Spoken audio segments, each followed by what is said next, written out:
एक हंटर के तौर पर कांग जिन हुक ने कभी हेडलाइंस नहीं बनाई और न ही कभी नाम कमाया। एक मामूली डी रैंक का हंटर होने की वजह से वो बस बड़े गिल्ड से बचे हुए छोटे मोटे काम और बेकार सामान ही ले पाता था। उसने इस दुनिया की कड़वी सच्चाई को बहुत पहले ही समझ लिया था। ताकत ही सब कुछ तय करती है और बिना ताकत के हंटर भी कुछ ले जा सकते हैं। यही वजह थी कि जब उसके अपार्टमेंट से एक अजीब सी आवाज आई और जब वो देखने गया तो सामने का नजारा देखकर वो जम गया। वहां एक चमकता हुआ पोर्टल था जो लाइट से साइन कर रहा था और वो दूसरी दुनिया में ले जा रहा था जहां बहुत सारे मॉन्स्टर थे। वे उसे नहीं देख सकते थे, लेकिन वो बिना किसी नुकसान के उसके अंदर जा सकता था।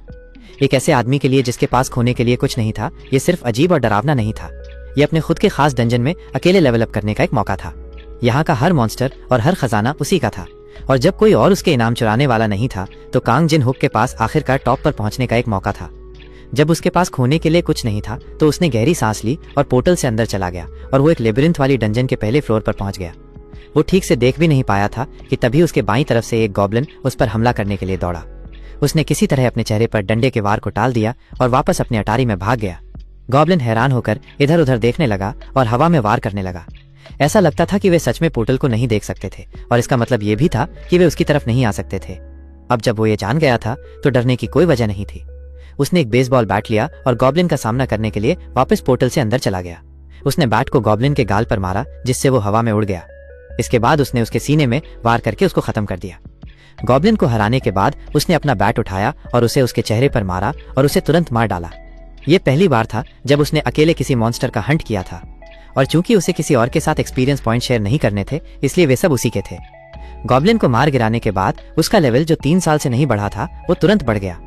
गॉब्लिन की लाश भी उसी की थी, और अगर वो इसे सही जगह पर बेचता तो उसे 3 मिलियन से भी ज्यादा रुपए मिल सकते थे। अगले दिन वो उसे हंटर मार्केट में ले गया और उसे एक बिजनेसमैन को बेचने की कोशिश की। वो आदमी बता सकता था कि उसे डंजन में ज्यादा एक्सपीरियंस नहीं था, क्योंकि जिस तरह से उसने गॉब्लिन को संभाला था उससे उसका मार्केट वैल्यू बहुत कम हो गया था।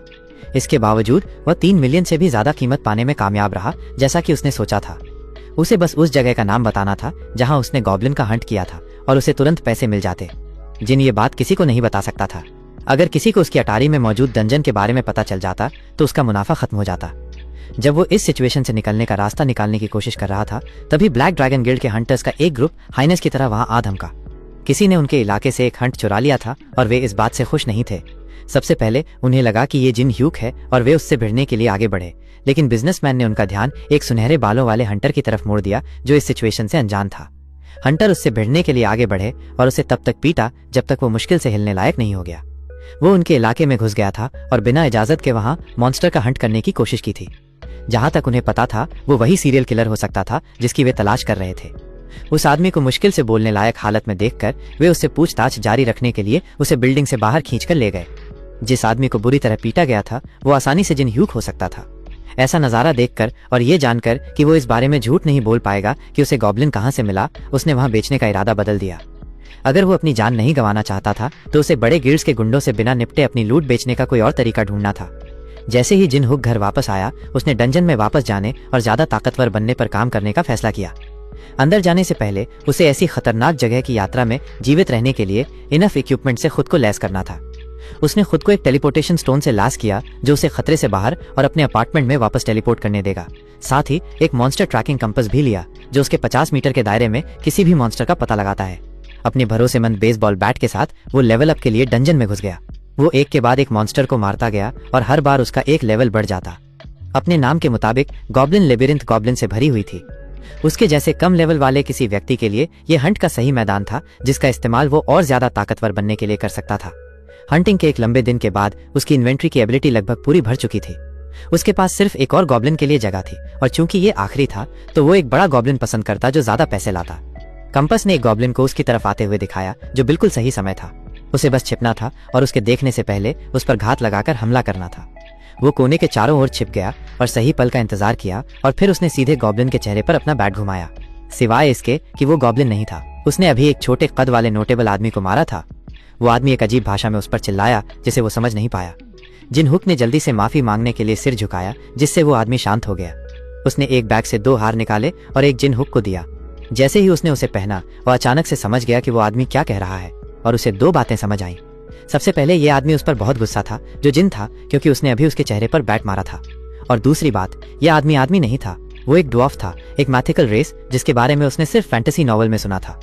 गुस्से में ड्वार्फ उस पर चिल्लाता रहा जबकि वो उन सामानों को उठाने में मदद कर रहा था जो इधर उधर बिखरे हुए थे। उसने जो कुछ भी उठाया वो बहुत ही अच्छी क्वालिटी का लग रहा था, लेकिन उसे चिल्लाए जाने के दौरान उन्हें देखने का शायद ही कोई समय मिला हो। ड्वार्फ की नजर उसके बैट पर पड़ी और उसने उसे उठा लिया। उसने जिन हुक से पूछा कि उसे वो कहां से मिला, जिससे जिन उलझन में पड़ गया। उसमें कुछ भी खास नहीं था, लेकिन ड्वार्फ जानने को क्यूरियस लग रहा था। ये सिर्फ एक साधारण एल्यूमिनियम बेसबॉल बैट था, लेकिन ड्वार्फ को लगा कि ये किसी बहुत प्रेशियस मेटल से बना है जिसका नाम ओरिकॉल्कम है। यह साधारण बैट ड्वार्फ के लिए इतना कीमती था कि उसे लगा कि कोई भी कीमत उसे खरीद नहीं सकती।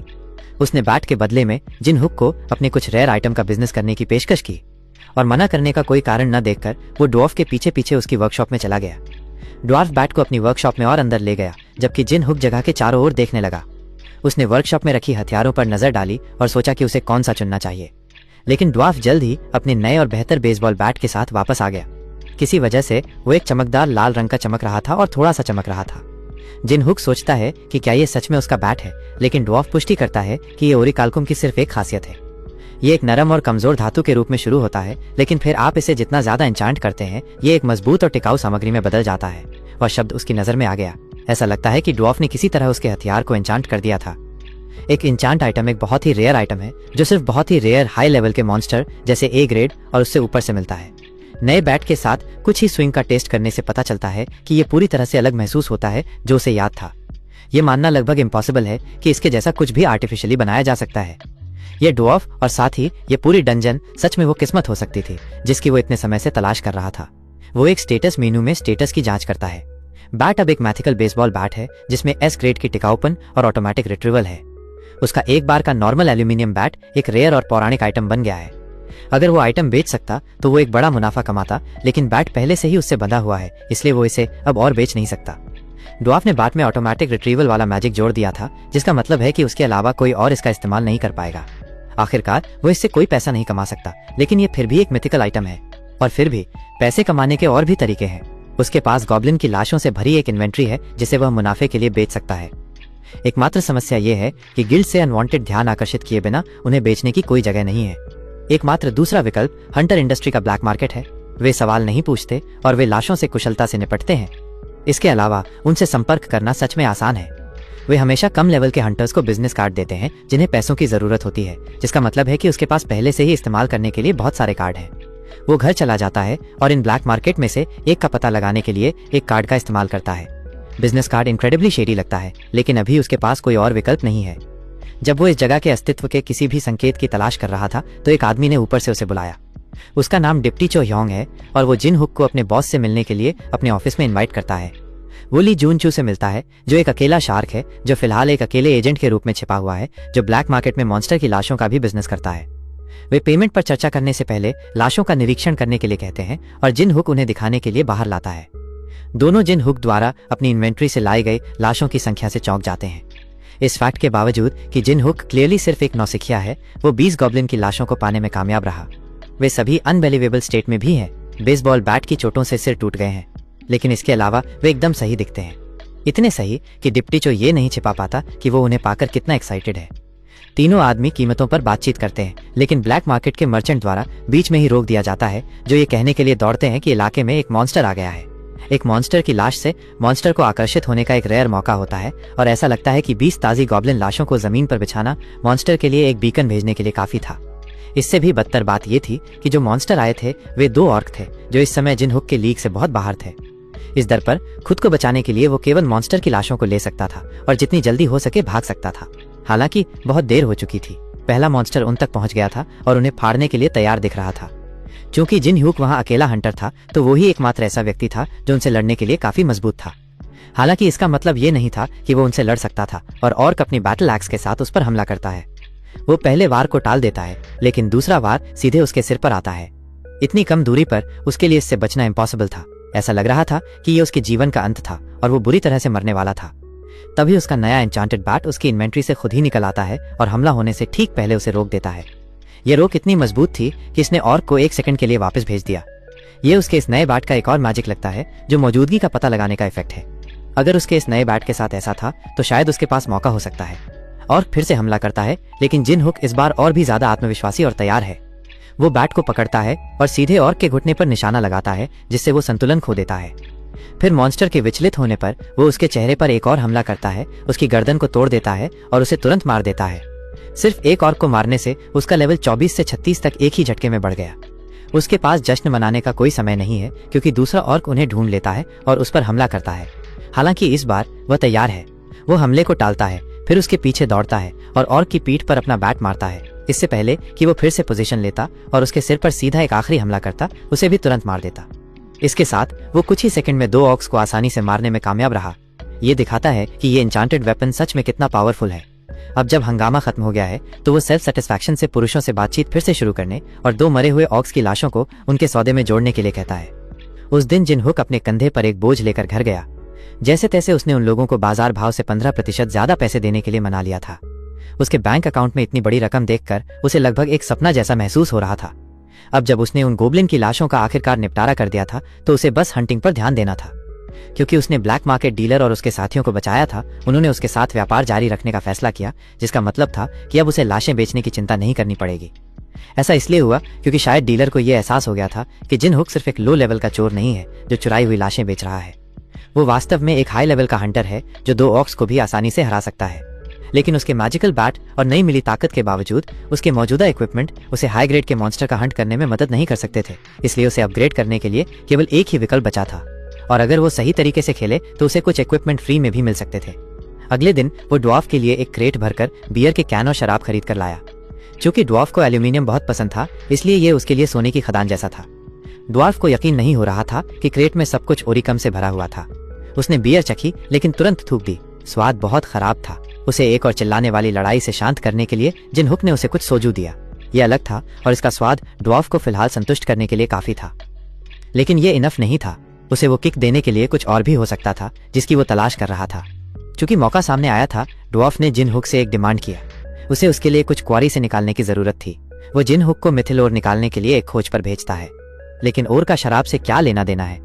खैर, जिनहुक को कुछ फ्री गियर चाहिए था, इसलिए उसके पास इसे पाने के लिए क्या करना है, इसका कोई विकल्प नहीं था। अगर ये गियर पाने का सबसे अच्छा तरीका था तो ऐसा ही सही। वो लाबिरिंथ में और आगे बढ़ा और एक जंगल में एक खुले मैदान में पहुंचा। यह जगह उसके सोचे हुए से कहीं ज्यादा बड़ी थी। उसके सामने एक सिस्टम मेनू पॉपअप हुआ जिसमें उसे बताया गया कि वो लाबिरिंथ के 2nd लेवल पर पहुंच गया है। अब उसके पास अपने प्लेस को एक वॉप पॉइंट के रूप में रिकॉर्ड करने का अवसर था। उसे नहीं पता था कि वॉप पॉइंट क्या था, लेकिन उसने ऑप्शन को एक्सेप्ट कर लिया। इससे उसके सामने एक गेट खुल गया। ये पोर्टल उसे 1st और 2nd फ्लोर के बीच आसानी से ट्रैवल करने की परमिशन देता था, बिल्कुल एक वीडियो गेम की तरह। इस सेटअप के साथ वो मिथिल ओर को ढूंढने के लिए लाबिरिंथ में और गहराई तक चला गया जिसे उसे लाने के लिए भेजा गया था। 2nd फ्लोर को डॉग और स्केलेटन का नाम दिया गया था। और जैसे 1st फ्लोर पर गोब्लिन थे, ये फ्लोर भी जंगली राक्षस कुत्तों से भरी हुई थी जो उस पर कूद रहे थे। ये कुत्ते उन ओक्स की तुलना में बहुत कमजोर थे जिनसे वो कुछ दिन पहले लड़ा था, जिसका मतलब था कि वे सभी उसके लिए फ्री एक्सपीरियंस पॉइंट थे। उसने अपना बैट तैयार किया और कुत्तों के एक झुंड में सिर के बल घुस गया जो उस पर हमला कर रहे थे।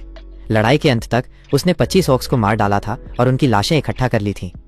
मार्केट वैल्यू के हिसाब से इन लाशों से उसे 200 मिलियन वोन की अच्छी कमाई होनी चाहिए थी, लेकिन वो मनी के एक्साइटमेंट को अपने ऊपर हावी नहीं होने दे सकता था। उसे अभी भी कुछ मिथिल और निकालने का एक मिशन पूरा करना था। वो डंजन में और गहराई तक चला गया और स्केलेटन से उसका सामना हुआ। इस फ्लोर का नाम डॉग्स और स्केलेटन था और स्केलेटन मॉन्स्टर का एक परेशान करने वाला ग्रुप थे। उनके शरीर पैसे के लिए नहीं बेचे जा सकते थे और उन्हें हराने का एकमात्र तरीका उनके कोर को तोड़ना था।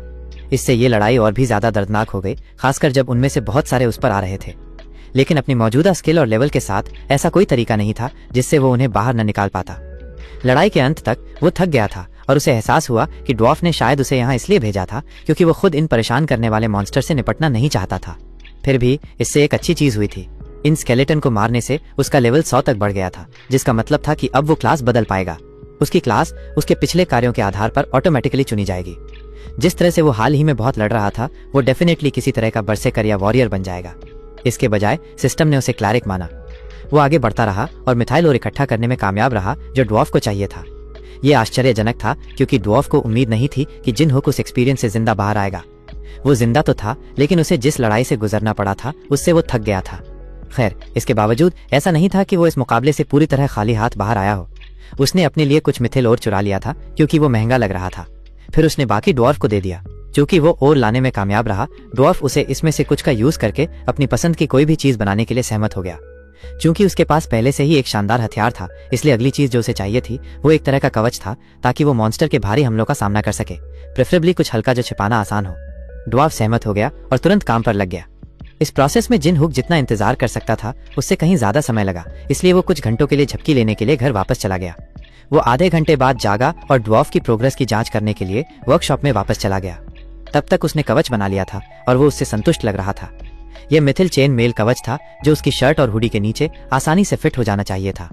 उसने इसे पहना और बिना किसी चेतावनी के ड्वार्फ ने एक हैमर से उसकी छाती पर हमला कर दिया। किसी चीज को समझाने का इससे बेहतर कोई तरीका नहीं है। आखिर वो असॉल्ट नॉर्मली उसकी पसलियों को कम से कम तोड़ देता, लेकिन कवच की बदौलत उसे शायद ही कुछ महसूस हुआ। इतने मजबूत कवच के साथ साथ उसके मिथिकल बेसबॉल बैट के साथ उसकी कॉम्बैट कैपेबिलिटी बहुत बढ़ गई थी। इस ड्वार्फ से मिलना डेफिनेटली वो किस्मत थी जिसकी उसे अपनी जिंदगी बदलने के लिए जरूरत थी। उसने केवल इतना ही तैयार नहीं किया था, इसके बाद ड्वार्फ उसे देने के लिए एक बड़ा बैरल लाता है। ये वही सोजू था जिसे वो पहले लाया था। जिन हुक अपने अपार्टमेंट में वापस जाता है और उसे खुद आजमा कर देखता है। ड्वार्फ सही था।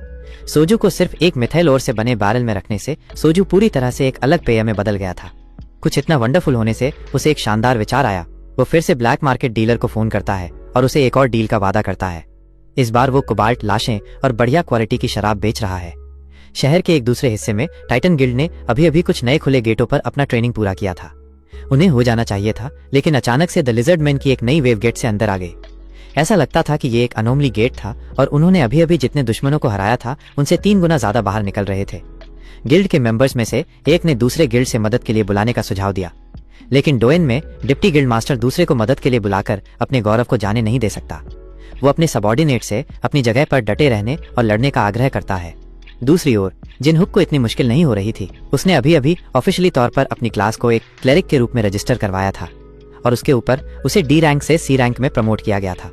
क्लेरिक हिलर्स की एक रेयर क्लास है और ये अच्छी तरह से अनोन है कि टॉप गिल्ड आमतौर पर उनकी तलाश करते हैं। इसका मतलब है कि अब उसे किसी गिल्ड द्वारा भर्ती किया जा सकता है। अचानक एक खून से लथपथ और बुरी तरह से पीटा हुआ हंटर एक क्लेरिक की तलाश में दरवाजे से अंदर आता है। जिन हुक अपना हाथ उठाता है और एक क्लेरिक के रूप में स्वेच्छा से आगे आता है और वो आदमी उसे उस जगह पर वापस ले जाता है जहां टाइटन गिल्ड के मेंबर लिजर्ड मेन की भीड़ को संभाल रहे हैं। उसे पीछे की लाइन में खड़े होने और दूसरे क्लैरिक्स के साथ ज्यादा से ज्यादा लोगों को ठीक करने के लिए कहा जाता है। वो दूसरे तरीकों से मदद करना चाहता है, लेकिन गिल्ड मेंबर उसे आश्वासन देता है कि उसे बस पीछे खड़े होकर उन्हें ठीक करना है। फिर जब लड़ाई खत्म हो जाएगी तो उसे उसी हिसाब से पेमेंट मिलेगा। उस एरिया में हीलर्स का होना गिल्ड के मेंबर्स को सहारा देने और उन्हें लड़ाई जारी रखने के लिए दूसरी जीत देने के लिए इनफ था, लेकिन लहरें उनके संभालने के लिए बहुत ज्यादा थी और दूसरे क्लैरिक्स में से एक उन्हें तेजी से बाहर निकालने में मदद करने के लिए एक ऑक्सिलरी गिल्ड को बुलाने का सुझाव देता है। इस दर पर अगर वे कुछ नहीं करते हैं तो वे सभी खत्म हो जाएंगे। जैसे ही वो आगे क्या करना है इसके बारे में सोच रहा होता है, उसे अपने पीछे एक होस्टाइल प्रेजेंस महसूस होती है। उसके बैट ने अभी अभी उसे एक लिजर्ड मेन के घातक हमले से बचाया था। यह किसी तरह सभी हंटर से आगे निकल गया था और उससे शुरू होकर हीलर्स को बाहर निकालने की कोशिश कर रहा था। इसका मतलब था कि उनकी प्रोटेक्ट की पिछली लाइन टूट गई थी। पीछे की लाइन में सिर्फ क्लैरिक्स थे। अगर ये मॉन्स्टर उनसे आगे निकल जाते तो वे एक पल में गिल्ड के मेंबर्स को खत्म कर देते। कोई और ऑप्शन न होने पर जिन हुक अपने बैट को पकड़ता है और उस लिजर्ड मेन पर वार करता है जिसने उस पर हमला किया था। उसे एक ही हमले से उड़ा देता है। वो दूसरे क्लैरिक्स को बताता है कि एक वायलेशन हुआ है और वो अकेला ही है जो उन्हें रोक पाएगा। वे एक हाइड टेक्निक की बदौलत उनके इतने पीछे तक पहुंच गए थे और अब वे पीछे से उन पर घात लगाने की कोशिश कर रहे थे। जिन हुक क्लैरिक्स को इंस्ट्रक्शन देता है कि वे फिलहाल हीलिंग पर ध्यान दे और द लिजर्ड मेन को उस पर छोड़ दे। ये मुश्किल होगा, लेकिन वो अकेला था जो उन्हें रोक सकता था। दूसरे क्लैरिक्स उसकी चिंता कर रहे थे क्योंकि उन्हें लगता था कि वो उनकी तरह ही एक नॉर्मल हीलर है। दूसरी ओर जिन हुक उनका सामना करने के लिए दौड़ता है, उन्हें बताता है कि वे उसकी चिंता न करें। अगर वो अपनी एबिलिटी में कम से कम थोड़ा भी आत्मविश्वास नहीं रखता तो वो इस तरह की बातें नहीं कहता। बेशक भले ही उसने ये सब कहा था, फिर भी वो पूरी चीज को लेकर घबराया हुआ था। लेकिन अंत में वो वास्तव में फ्रेंच्ड मॉन्स्टर के खिलाफ अपनी जगह बनाए रखने में कामयाब रहा। उनमें से एक उसकी लापरवाही के कारण उससे आगे निकल जाता है और सीधे दूसरे क्लेरिक्स में से एक की ओर बढ़ता है। जिन हुक उसका पीछा करता है, फिर जमीन से छलांग लगाता है और एक क्लैरिक पर हमला करने से ठीक समय पर उसे रोकने में कामयाब हो जाता है। उसके जल्दबाजी में किए गए हमले से वो पीछे से एक बार के लिए खुला रह जाता है, लेकिन ड्वार्फ के चेन आर्मर की बदौलत ये उस पर शायद ही कोई असर डालता है। मॉन्स्टर हैरान हो जाता है कि उनका हमला काम नहीं किया और जिन हुक उस मौके का फायदा उठाकर उसके चेहरे पर बैट से पलटवार करता है। किसी तरह वो वास्तव में खुद ही उन्हें रोक रहा था। उसकी बदौलत वे किसी भी छिपे हुए हमले की चिंता किए बिना हीलिंग पर कंसंट्रेट कर सकते थे। लेकिन यही एकमात्र चीज नहीं थी जो उनके पक्ष में थी। जैसे ही एक नया लड़ाका लड़ाई में एंटर करता है, लिजर्ड मेन जम जाते हैं। अचानक एक मजबूत आदमी अंदर आता है और एक ही वार से एक मॉन्स्टर को खत्म कर देता है। ये नया आया हुआ सेइयो सांगहो टाइटन गिल्ड का गिल्ड मास्टर है। वो जिन हुक को पहचानता है और पूछता है कि क्या वही था जिसने उस एरिया के सभी मॉन्स्टर को खत्म किया था। सी रैंक हंटर मानता है कि वही वो था जिसने मॉन्स्टर को खत्म किया था, लेकिन वो इस नए पावरफुल आदमी के बारे में ज्यादा कंफ्यूज था। क्लैरिक्स हैरान है कि वो एस रैंक हंटर सांगहो को नहीं जानता। वो इतना पावरफुल है कि उसके वहां होने की बदौलत ऐसा लग रहा था कि लड़ाई अब खत्म होने वाली है। बिना समय गवाए वो लड़ाई में अपने सबॉर्डिनेट से जुड़ने के लिए दौड़ता है, लेकिन इससे पहले कि वो जिन हुक को उसकी मदद के लिए बाद में ठीक से रिवॉर्ड करने का वादा करता है। बस एक नजर में जिन हुक सहित किसी को भी ये स्पष्ट था कि एस रैंक हंटर्स अपनी एक पूरी लीग में थे। जब वो आसपास होता है तो वो लड़ाई में असली मॉन्स्टर बन जाता है। वो लड़ाई के बीच में उतरता है और उसकी अपीयरेंस तुरंत सभी की आत्माओं को हल्का कर देती है। एंडोइन को छोड़कर सभी जो नाराज लगते हैं कि गिल्ड मास्टर आ गया। एक साथी गिल्ड मेंबर के समर्थन में आने में कुछ भी गलत नहीं था, लेकिन एंडोइन का गौरव उसे स्वीकार नहीं करने देगा। सांगहो तुरंत सिचुएशन का चार्ज लेता है। वो लड़ रहे हंटर को ऑर्डर देता है और तुरंत अपने आसपास के सभी लोगों का ध्यान आकर्षित करता है।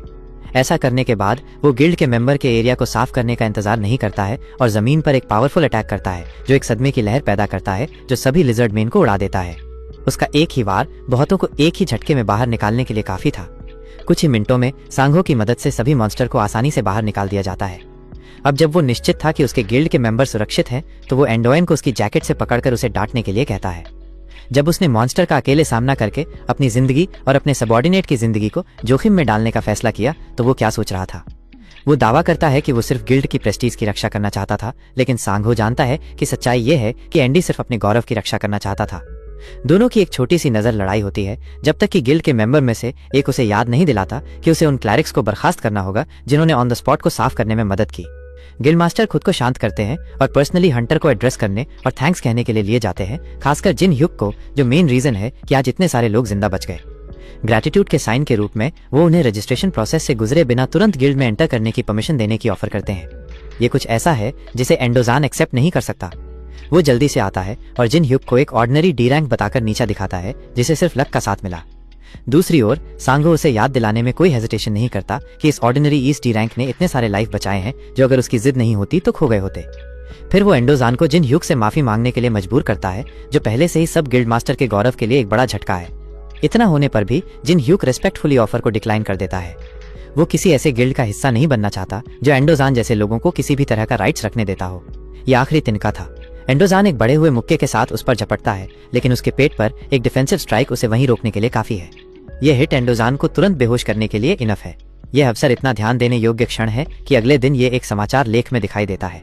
टाइटन गिल्ड के हाई रैंकिंग ऑफिशियल एंडोजान के साथ जो हुआ उसे सहन नहीं कर सकते। न केवल उसे एक ऑर्डिनरी सी रैंक द्वारा पब्लिकली शर्मिंदा किया गया, बल्कि उसे सब गिल्ड मास्टर के राइट से भी हटा दिया गया। वे सी रैंक को अपने सामने प्रेजेंट होने और खुद को समझाने की मांग करते हैं। दूसरी ओर सांगहो इससे सहमत नहीं है। एंडोजान ने न केवल अपने गौरव के लिए कई गिल्ड मेंबर्स के जीवन को खतरे में डाला, बल्कि उसने एक ऐसे व्यक्ति पर हमला करने की भी कोशिश की जिसने उनके गिल्ड के लिए लड़ाई लड़ी। यह उसके डेप्रेडेटेड होने के लिए इनफ से अधिक कारण है। इससे वहां इकट्ठे हुए लोग चुप हो जाते हैं। पुरुषों से कहने के लिए कुछ और न होने पर वो उन्हें उनके रास्ते पर भेज देता है। गिल्ड मास्टर का मन उस एक्स्ट्रॉर्डिनरी सी रैंक पर वापस भटकता है जिसे उसने दूसरे दिन देखा था। इससे पहले कि वो और मजबूत हो, उसे कांग जिन ह्यूक को अपने गिल्ड में लाना होगा, चाहे कुछ भी हो जाए।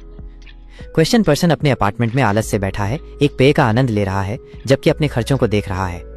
चूंकि उसने हंटिंग से बहुत पैसा कमाया था, उसने सामान्य से अधिक खर्च किया था, जिससे खर्चे एक बेतुके हाई लेवल पर पहुंच गए थे। अगर उसे पता होता कि चीजें इस तरह से होने वाली हैं, तो उसने टाइटन गिल्ड द्वारा पेश किए जा रहे एडिशनल पे को एक्सेप्ट कर लिया होता। हालांकि दिन के अंत में इससे कोई फर्क नहीं पड़ता, क्योंकि उसके पास पैसे कमाने का एक बहुत बेहतर तरीका है। कुछ बहुत जरूरी आराम के बाद वो अधिक मॉन्स्टर के शवों को इकट्ठा करने के लिए डंजन में वापस चला जाता है। एक ही पुराने मॉन्स्टर का हंट करना अब उसके लिए इनफ नहीं है। अब जब वो स्ट्रांग हो गया था, तो उसे कुछ स्ट्रांग ओपोनेंट की आवश्यकता होगी। वो सेकंड फ्लोर में सामान्य से थोड़ा और गहरा चला गया और खुद को ऑक्स की एक छोटी सेना का सामना करते हुए पाया। उनमें से एक पीछे से उस पर हमला करने की कोशिश करता है, लेकिन वो सक्सेसफुली अटैक से बच जाता है और अपने खुद के हमले से जवाबी कार्रवाई करता है। यह हिट तुरंत ऑर्क को हरा देती है, जैसे ही कई अन्य गलियारे से उसके चारों ओर झुंड बनाते हैं। कुछ ही दिन पहले वो मौके पर ही मर गया होता, लेकिन अपने नए इक्विपमेंट के कारण वो उन सभी को आसानी से हराने में सक्षम है। अंत तक वो कुल 20 और डेड बॉडीज को गिनता है, जिससे उसे पूरे 1 साल तक किसी भी चीज की चिंता न करने के लिए पर्याप्त पैसा मिल जाना चाहिए। चूंकि उसके पास अभी भी बहुत स्टैमिना बची थी, उसने डंजन में थोड़ा और गहरा जाने का फैसला किया और खुद को 3rd फ्लोर में एंट्री करते हुए पाया, जिसका नाम द टेम्पल गार्जियंस लेबिरिंथ है। पहली नजर में इस एरिया में कोई मॉन्स्टर नहीं दिखता है, लेकिन शांति की भावना लगभग तुरंत जमीन को हिलाने वाले एक बड़े कंपन से टूट जाती है। एक विशाल हाथ उसके नीचे से फटता है और जिन हुक केवल मुश्किल से रास्ते से हट पाता है।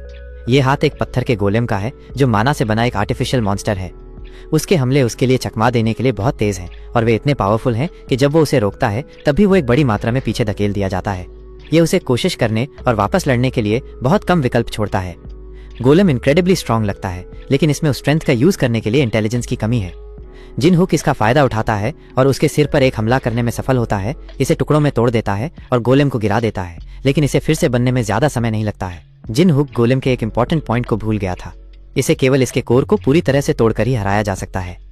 ये महसूस करते हुए वो पीछे हटने और फिर से स्ट्रैटेजी बनाने के लिए कुछ दूरी बनाने की कोशिश करता है, लेकिन मॉन्स्टर उसे भागने से पहले पकड़ने के लिए पर्याप्त तेजी से हाथ को रेजरेक्ट करने में कामयाब होता है। उसके पास इस जाल से बचने के कई तरीके नहीं थे, लेकिन तभी अचानक एक तीर उड़ता है और गोलेम की छाती में लगता है। जिन हुक अपॉर्चुनिटी को देखता है और अपने बल्ले से एक तेज वार के साथ पीछा करता है, गोलेम के कोर को तोड़ता है और उसे एक बार और हमेशा के लिए हरा देता है। वो उस सिचुएशन से जिंदा निकलने में कामयाब रहा। उस रैंडम स्ट्रेंजर के लिए धन्यवाद जिसने उसे उस तीर के शॉट से बचाया।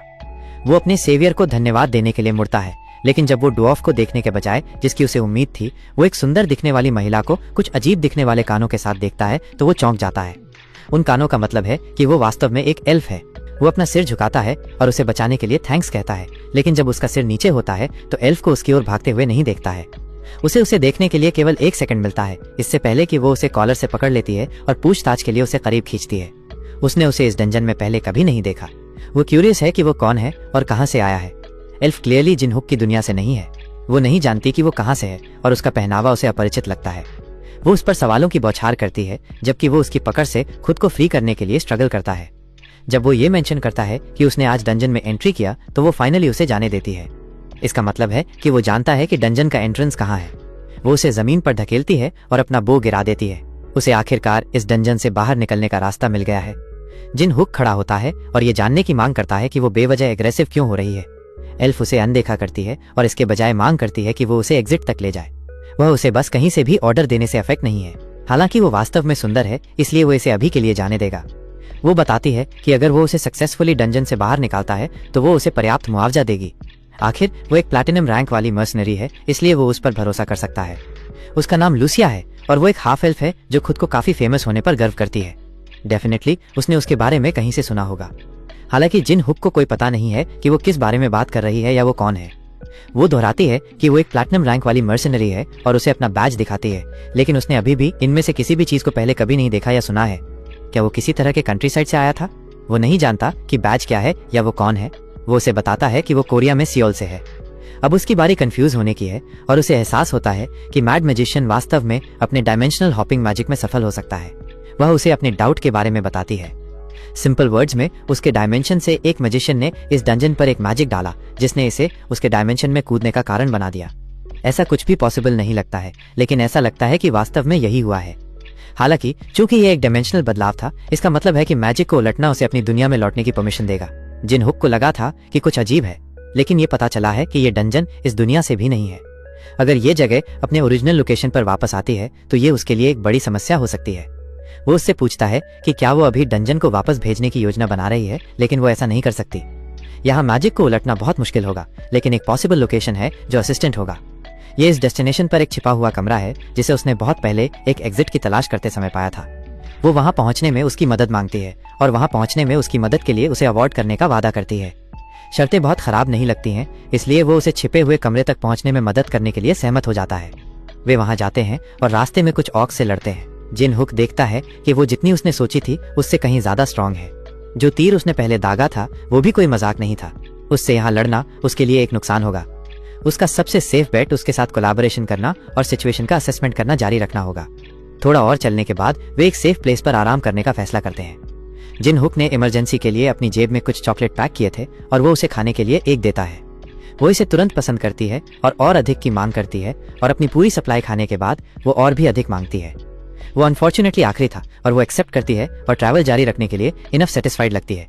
आखिरकार वे एक बड़े कमरे में पहुंचते हैं जिसमें डंजन का बॉस होता है। लूसिया का मानना है कि उस कमरे में मैजिशियन का मैजिक होने की पॉसिबिलिटी है। जांच करने के लिए उन्हें बॉस को नीचे ले जाने और कमरे को खाली करने की आवश्यकता होगी।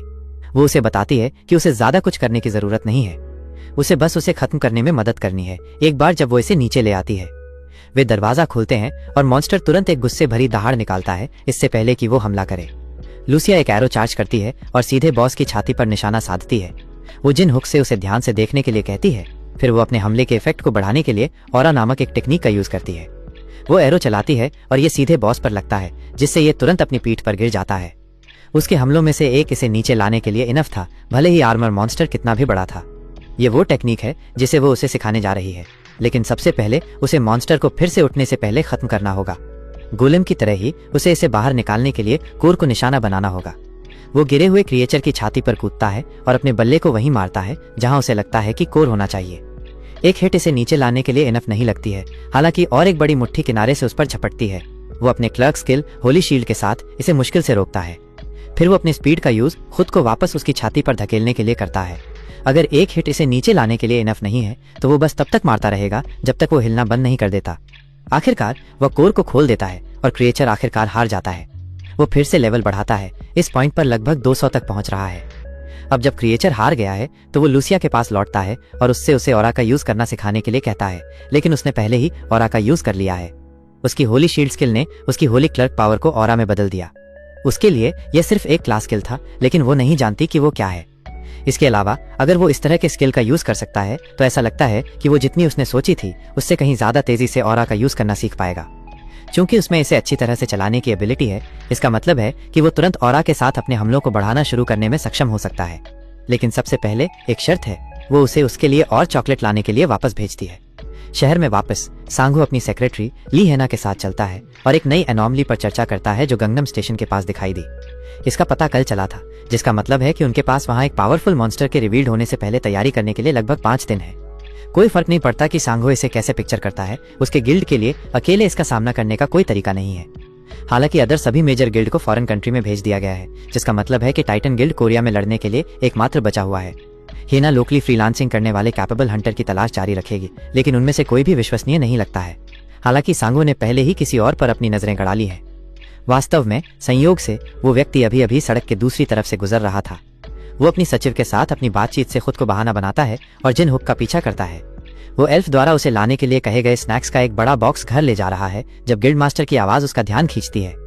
वो टाइटन गिल्ड में एक बार और शामिल होने का प्रस्ताव देता है, लेकिन जिन हुक का अपना मन बदलने का कोई इरादा नहीं है। उस सिचुएशन में सांगो जिन हुक को एक मर्सनरी के रूप में जॉब की ऑफर करता है। इस तरह वो अभी भी गिल्ड के लिए काम कर सकता है, लेकिन वो इसका हिस्सा नहीं होगा। रिवॉर्ड भी इनफ है।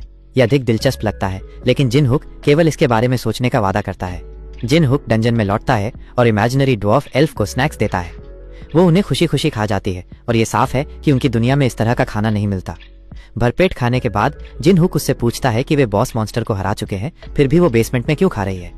वो छत पर एक मैजिक सर्कल की ओर इशारा करती है और उसे बताती है कि ये सर्कल डंजन को उसकी दुनिया से जोड़ता है। इसी वजह से वह कुछ समय के लिए वहीं रहकर इसका स्टडी करेगी। इसलिए अगर वो ऑरा के बारे में और सीखना चाहता है तो उसे उसके लिए और चॉकलेट लानी होंगी। खाना खाने के बाद वो उसे ऑरा का यूज करना सिखाने के लिए उसका हाथ पकड़ती है। सबसे पहले उसे ये महसूस कराने के लिए कि ये कैसा लगता है, उसे अपनी ऑरा उसके शरीर में डालनी होगी। जिन हुक तुरंत अपने अंदर पावर का फ्लो महसूस करता है। लूसिया भी उसके शरीर में अपनी ऑरा डालने के बाद पावर में अचानक हुई ग्रोथ को देखती है। उसे लगता है कि जिन हुक में उसकी उम्मीद से कहीं ज्यादा टैलेंट है।